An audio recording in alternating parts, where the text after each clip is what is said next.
This one is cool on a bunch of different levels, and we get to ask a couple of different sets of questions to our buddy Rob Edwards here as we bring him in. We get to find out the why, we get to find out the how, we get to find out the where, and we get to find out the what as we were going through everything that's going on. So we go across the Atlantic and catch up with Rob Edwards, founder of Morley Sports Management. Good morning, Rob. Thanks for dropping by the morning show. Good morning. No, pleasure. Nice to be on. So let me go ahead, and I'm just going to go ahead and start from the beginning. What propelled you to start Morley Sports Management and go into that path? When we open up the CV of Rob Edwards, why did you start MSM in the first place?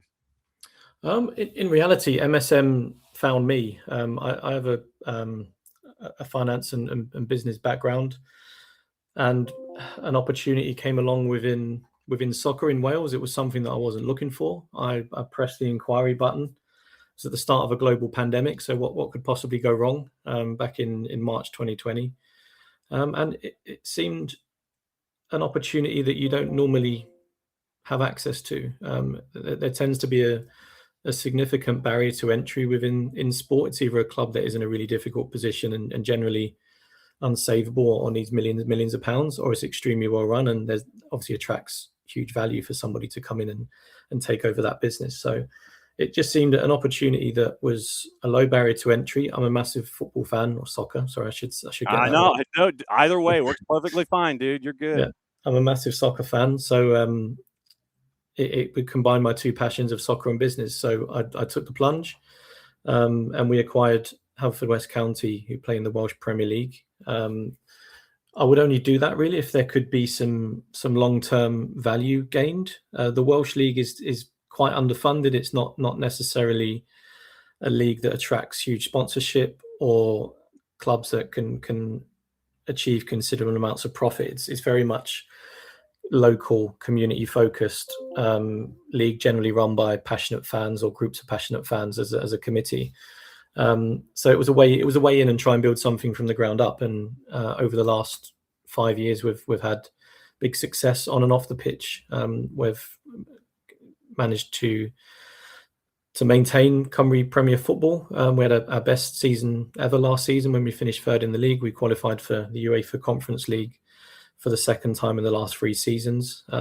We've managed to turn the academy around, and actually our under-19s won the domestic treble, which no club in Wales has ever done, to compete in European football. And in the town of 14,000 people, we have a real big community social impact. We've had over 1,000 spectators in 4 games in the last 12 months, and based on the size of the local area is a real big uptake. So that was always the blueprint to then take that plan into other sports, other regions. We weren't necessarily just a traditional MCO focusing on acquiring soccer clubs. We see a more holistic approach to business within sport, and that led to the acquisition of Ohio Valley Wrestling in Kentucky on your side of the pond back in May 2025. And subsequently, as of the last few days, one of the oldest clubs in the world in Hamilton Academical that has fallen on hard times. We tend to have found a niche for distressed legacy assets nowhere near where I live, and that tend to fit the bill. So yeah, we're on our third business. We're looking to continue to grow and focus again purely on opportunities where there's lower risk and much bigger upside, and the challenge of trying to turn, I guess, struggling or undervalued assets around into something that has not just commercial value but also community and social impact, which is really important. We're of the belief that every sports club, big or small, should be a community asset and should be something that people can emotionally buy into and invest in, and that's what we're trying to create within as different areas, different regions, and hopefully larger assets going forward. Rob Edwards from Morley Sports Management dropping by the morning show, and I want to bookmark Ohio Valley. I want to bookmark OVW, and I put it toward the end, considering that Monday Night Raw was last night and SmackDown's on Friday, and we'll get into that in a bit. When it comes to looking at products, and you mentioned obviously distressed assets that are far away from the home office, but how do you come across something like a Hamilton Academical to sit there and go, yeah, this sounds like something that's that's in our bailiwick. How did you come across that as an idea to pick them up and add to the portfolio? For me, it's a massive club. It's been in the top division within Scotland, which is a high level coefficient European country. It's not a club that I necessarily would have felt that we would have had an opportunity if things were going well for them. It's a club that I've followed for a number of years in their decline era. And it came to a point where the club was very close to going out of existence. I mean, we're probably talking days. So we tried to get under the bonnet as much as we could. We don't want to be involved in businesses that fail. We've been 2 for 2 so far, so we kind of want to keep that streak going. But the risk is relatively low in that we've saved the club from immediate liquidation and erasure of that club from the Scottish League. We did it because we wanted to save the club, because it's something that it's a club that we've grown up following, we've grown up watching. It's huge catchment just on the outskirts of Glasgow, massive history. As I said, one of the oldest clubs in the world back in 1874, the only professional club that started from a school that's still going. So there's a lot to preserve, and as passionate football fans, we wanted to do what we could and use our experience to try and save the club. But then on the upside, we know if we can get through the next 3 or 4 months and we can find some sort of stability, I know from next season onwards, we will be in a position where we can have a real solid foundation to get the club back to where it belongs. And if we can do that, the value of the business is considerable, and our stock as operators to then be able to attract more opportunities of this level becomes a lot higher. The reason that we stumbled across the story with Hamilton Academical was, frankly, the conversation that the manager had on social media last week that we ran in our Roots program, where it's like, we're not able to, players aren't getting paid. We'll have something resembling a team. We'll have something resembling an 18 going up against, I think it was East Fife last weekend.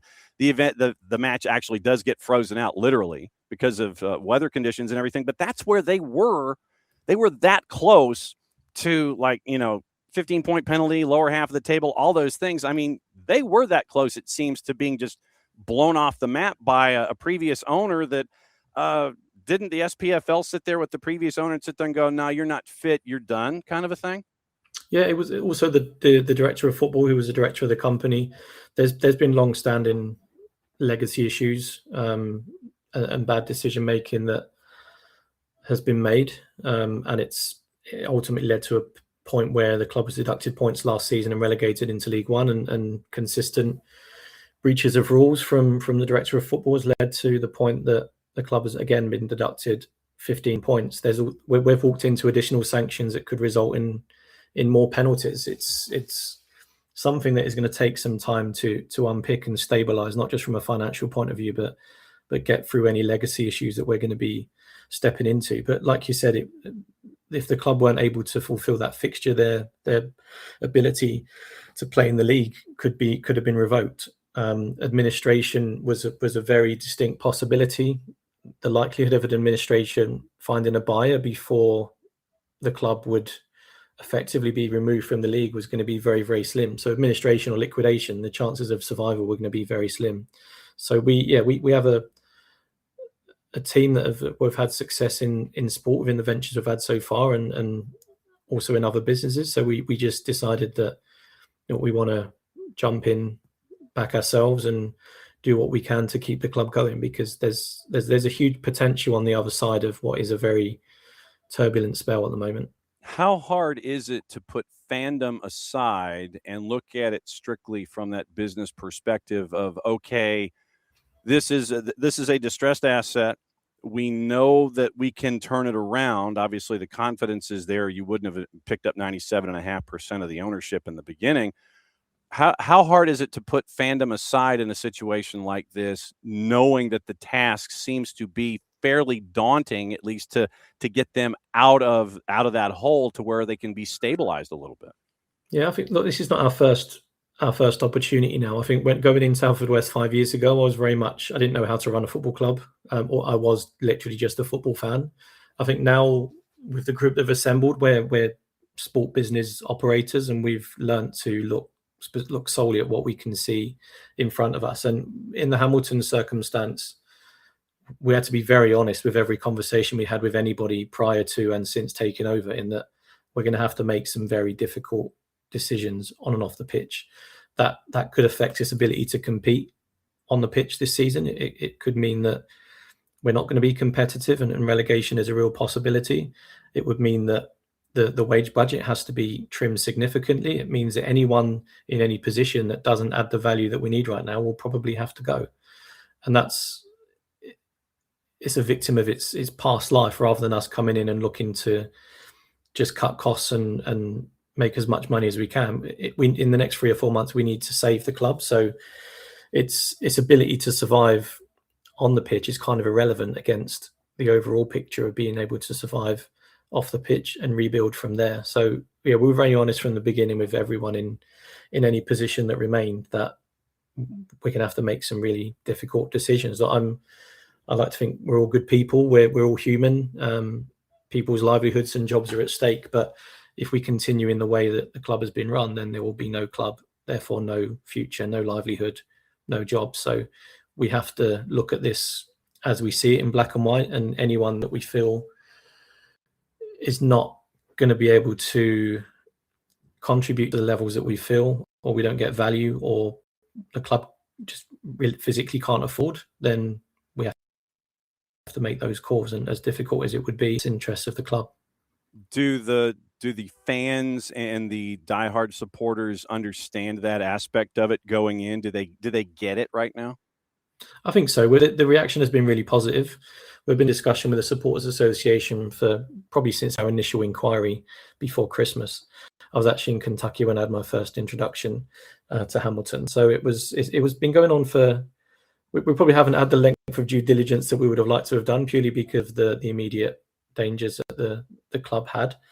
But the fan reaction has been good. We've tried to be really honest in our communication. We put our first statement out on Sunday evening after the announcement that we were taking over, and we just wanted to say, look, we're all in, but there's going to be difficult decisions. Just please, be patient, support us, and hopefully you'll understand what we're going to be doing over the next few months is for the benefit of the long-term future of the club. So yeah, we tried to be really honest without being morbid and negative. We are positive in that we wouldn't have taken it on if we didn't think we could do it, but we know that the cost base the club operates on is completely unsustainable, and the revenues are just, they're not there, and they're going to take time to build. So the obvious is to stop money going out the door and regroup, and then find ways to increase revenue going into the next season. How hard is it to do due diligence on the fly like that? It's difficult. The club's obviously had a very sketchy, or probably not the right word. There's been multiple involvements from various people. I guess some have different agendas. So the ability to have a clear understanding. Due diligence is difficult when you have a completely full, clean data room. When you don't have that, it's even harder. So a lot of it is on gut feel and looking at the wider opportunity. So we went in not knowing everything that was going to hit us in the face over the next few days. Obviously, we're 48 hours into our ownership of the club, so we're only into our second working day. And the next few months, I'm sure there are going to be things that come out that we probably weren't prepared for. But it's a decision we decided to take on and deal with situations as they come, because it's in no one's interest that this club fails. So we're hopeful, and we have had positive conversations so far with creditors and governing bodies and those that have had issues with the club over the past, to say, look, our intentions are good. We've proven that we can be successful in sport. We have a good reputation in this arena, and just be patient and we'll get there. But we do need that support as well. When you're going into, and this is all, open doors that we really haven't had the chance to talk about in circumstances, but when you're going in to have a conversation with a creditor, when you're going to, when someone's kind of, you're in your office, and that creditor doesn't even knock on the door, they just open the door and they kind of put their head in around the side and sit there and go, hi, it's us. What are those conversations like when you're having to, what sounds like, pick up somebody else's mess, and you're sitting there sorting everything out there on the floor, and papers are all over the place or wherever you're sorting stuff out, and then you have all these dudes knocking on your door? What are those conversations like to have folks understand the context of, hey, we're the new guy here, just be patient with us, we'll get things sorted out? What are those conversations like to have? It varies. All we can be is honest. And look, fortunately, the Hamilton situation has been very, very prominent in the local press for a long, long time. So no one's approaching Hamilton for a bill without, or for an unpaid invoice, without knowing the situation that we're in. So I think there's been some good understanding so far that at least they feel that there's somebody here with the best interests of the club at heart and wants the club to succeed. If the club succeeds, then ultimately creditors will be paid. As I said a little while ago, if the club ceases to exist, or administration or liquidation is a possibility, then the club will not have the assets to necessarily repay that debt anyway, and that those kind of processes can go on for months and months. So it's just trying to be realistic with our situation and communicate, and hopefully if we can adhere to a proposal and or agree on a proposal, and we can adhere to that, then hopefully that will start to rebuild trust with such people, and can make for a much healthier relationship going forward. But yeah, we just have to be upfront with the situation. We have every intention of settling this and coming to an arrangement, but you have to understand our position. And as I said, fortunately, most people within football, not just local football, would be familiar with Hamilton's situation. So it's been relatively smooth so far in terms of having those open and honest chats, but a lot of it is down to the creditors themselves, and I guess their position. Did you ever think that Morley would end up with something akin to a burgeoning MCO, where you're in Wales, you're now in Scotland, and did you ever think that this was going to be this path for Morley at any point? I hope so. That was the intention. We wanted to build a portfolio of sports, but not just sports clubs, but sports businesses incorporating tech kit, where we were open to what that field looks like. It was but more based on the opportunity rather than necessarily where it was or what sport it was in. I'd never imagined that I would be in charge of running OVW. That's absolutely insane to think that me 5 years ago looked forward, and working with Al Snow is just a ridiculous thought to have. But it's more so, it's just the opportunity that comes along, and we've had many opportunities put in front of us that just hasn't felt right. Companies that were in a much better standing than Hamilton, but Hamilton felt right, and we saw the opportunity. So it was always the idea to take on other businesses. I love to take on larger projects such as Hamilton and continue to develop that. And I think the more success we have, the more opportunities will fall on our laps, and the more we can leverage that when it comes to raising any additional investment and partnerships to take on some of these bigger projects and grow the overall value of MSM as an entity. So and obviously I'm already looking at the next club that's added to MCOs. It's like, yeah, you're putting out what's going on with Hamilton. I'm already looking at like clubs 3, 4, and 5. Are you tied to geography when you're looking for properties outside of what you've got? Like when you had the first pickup, in Wales, were you looking at Haverfordwest County and sitting there going, yeah, okay, if we do things here, we could go here, we can do this geographically? Or is it just stuff that in your massive Rolodex of information and daily consumption of things, yeah, okay, that sounds like a place where we can go to help things out and have all of the crossovers and the interaction that you're looking for? Yeah, it's purely opportunity by opportunity. There's the main criteria is really we like to work with legacy brands that have a history, and we can use that to create a new message. We've done that with OVW.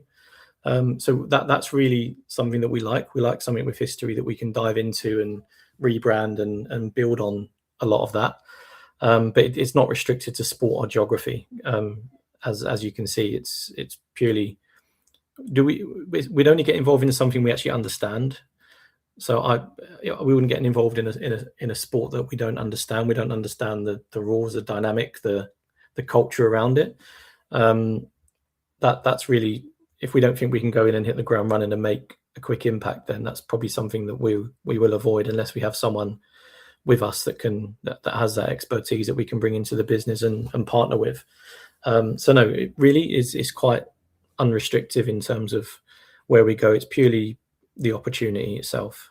So are you getting to work mainly there from the Rob Edwards 101 Office A #1, or do you have to leave? You have to leave where you are right now and go into an actual office? What's the dynamic currently for you when it comes to getting work done? Yeah, I'm based in London. I tend to be here doing my day-to-day here. I like to be on the ground, and I love football. I love wrestling. I love going there and being around the team and watching the games and watching the shows and being in and around the community. I love Louisville as a city. I really enjoy spending time there. Obviously, Glasgow is going to be a new one for me. I've been in the past, but never in this capacity. I think we want to make a group of successful businesses, but we also want to enjoy it. And I think often you can lose that fun element, and you forget why you're doing things in the first place. I think you can be so focused on being successful, you lose that fun element. But in reality, the more success you have, the more fun you should have. So I like to be in and around the players, the coaching team, the staff. I like to be around the wrestling talent, the people in and around that business. So I do tend to travel quite a bit. There's obviously another destination now that I need to tick off. Fortunately, based in Northwest London, I'm not far from Heathrow Airport or most of the stations to get me where I need to get to. So it's easy enough for me to get around. But yeah, I'm based in London. I don't have an office necessarily, but it allows me to travel to see our assets and work from, keep an eye on everything else while I'm there. So how did this OVW thing happen? So I was actually introduced to Matt by Matt Jones, who's one of the minority partners, obviously a big character within the documentary. I was actually dipping my feet in the ocean for potential investment, because so far the opportunities have really just been bootstrapped and funded by me.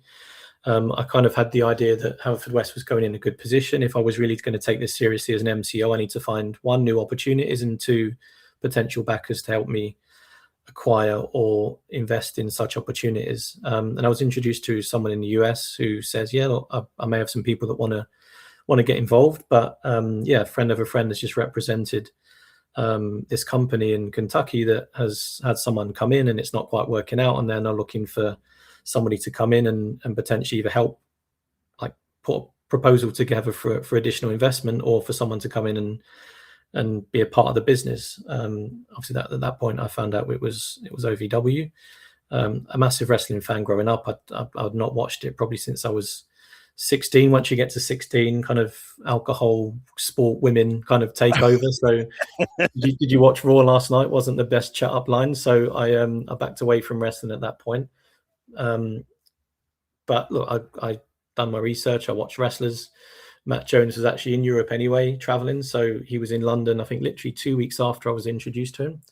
So I did what every Londoner does when a foreigner comes to town. I took him to an Indian restaurant, and we had a nice meal and a chat. And yeah, we left not really knowing where it would take us. We kept in touch. I said, look, why don't I come to Kentucky, just get a feel for the business? And I went in December last year and kind of really saw a big opportunity. I saw a lot of problems, but I could see fixes for them quite quickly, which was the exciting bit. And yeah, discussions went on for a few months, and ultimately we put a proposition to take a majority interest in the business, take on day-to-day control, which happened on the 1st of May. And yeah, since then we're making slow but steady progress. I think with such a legacy brand, it's been diluted over the years as to what OVW actually is. So it's so difficult to sell a product when you don't actually know what the product does. It's like if you're a printer salesman trying to sell a Mustang. It's you need to understand what you're selling. And unfortunately, OVW didn't know what it was really at that point. So we put a clear identity, a clear message, where we see OVW within Louisville, where we see it within wrestling, and what our ambitions are. And a lot of people have bought into that. And yeah, it's still a way to go to where we feel it needs to be. But Viewership is good. Attendances are good. We're attracting new partnerships, sponsorships locally. I think the production is great, and there's some exciting opportunities in this coming year that hopefully will change the dynamic of that business. But yeah, it was again complete chance, but saw the opportunity in terms of where we feel we can take it, and it was too good to turn down at that time. And to be working with people like Doug Basham and Al Snow, people I watched as a kid, is actually it's incredible. And they're great people, and there's good people involved in the company that really want it to succeed. So, is there any truth to the rumor that Mayor Greenberg is going to be taking a bump on an up and coming show? I'd probably struggle to get past the security, to be honest. But yeah, unfortunately, he's very away from the ring. I actually took my first one when I was there in December. It hurt.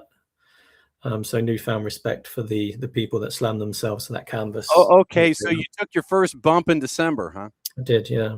Okay, so what? For those that haven't seen the video, what happened? I was picked upside down and body slammed. Okay, so it was a basic scoop slam, just scoop slam. Yeah.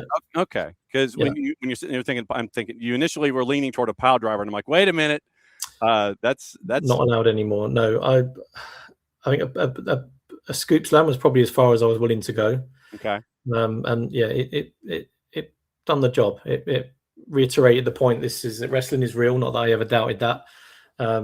It's scripted, but it's definitely real. So yeah, newfound respect for these guys that do that on a daily basis. And is there any truth to the rumor that Head is in the meetings with Al Snow when you guys have your big Zoom calls? Does Head have a seat at the table as well? That's something I'm not at liberty to say. Okay, I just thought I would ask. Yeah, he's a very important part of the team. Yes, I figured as much. Question in the queue that we have what we refer to as the Twitch pitch, and we have our viewers and our listeners. They can chime in real time. James Gray, who is obviously a fan of Hamilton Academical, he asks this. He'd just like to ask where you realistically like to see the Ackies in the next 5 years under your company's ownership. And he says also, thank you for saving our club. I appreciate that. And look, Hamilton, for me, is one of the top 12 clubs in Scotland. So it should be competing at that level. So long term, we want to be back in the Scottish Premiership. That's what we saw when we took over, and that's something that we want to get the club to. And there's foundations to be laid in that in terms of academy development and various other factors that are going to play a part of that. But yeah, in reality, the club has spent most of its life cycle in the Scottish Premiership. So for me, that's where it belongs. And then one of our plus ones, David, has put in here. He says, whenever we have someone as dynamic and also as down to earth as you, David thinks we need to have an SDH guest summit just before the World Cup to let these folks have panels and just kind of interact with one another. So David is programming our future when it comes to when the world shows up here in the late spring and early summer. So yeah, it's going to be an exciting time. Hopefully I'll be able to get some time over there and catch a few games. Well, if you would please consider this an open door policy, because now that you are in the door and that you have, we know the story about the background with Hamilton Academical and how MSM has gone in to be a part of the process. We'd like to continue to see how this goes and grows as it evolves. Is that cool with you? We'd love to have you back just to kind of see how things continue to grow over time. Yeah, no, I'd love to have you guys follow what we're doing. Yeah, support would be great. So yeah, we're happy to come back anytime and yeah, let you know how we're getting on. And if anyone from Hamilton Academical wants to come in, if anybody else wants to come in and help, spread the story around, obviously just let us know, and we'll obviously be keeping an eye on things. We can't thank you enough for doing this, and I know that we went into added time when it came to having you on, but you opened so many doors. I had to at least kick open a few. Once again, thanks for dropping by on short notice, considering I emailed you, I think, what was it, Sunday afternoon, your time, to get things moving. Thanks for the quick turn. Enjoy the rest of your afternoon, because it's 3:30 your time. We will catch up with you soon, my friend. Don't be a stranger. Thanks for dropping by the morning show.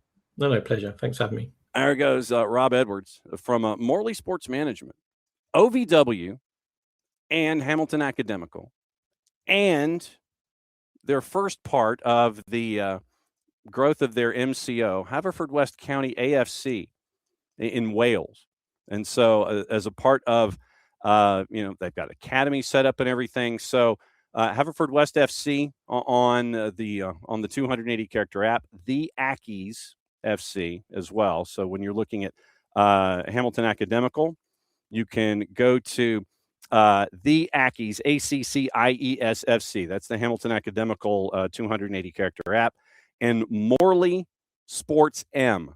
That's where you can follow Morley Sports Management and find out what's going on. But it's great to have these kinds of conversations and see how folks can understand that, the world is a big blue place, but you're not all that far apart.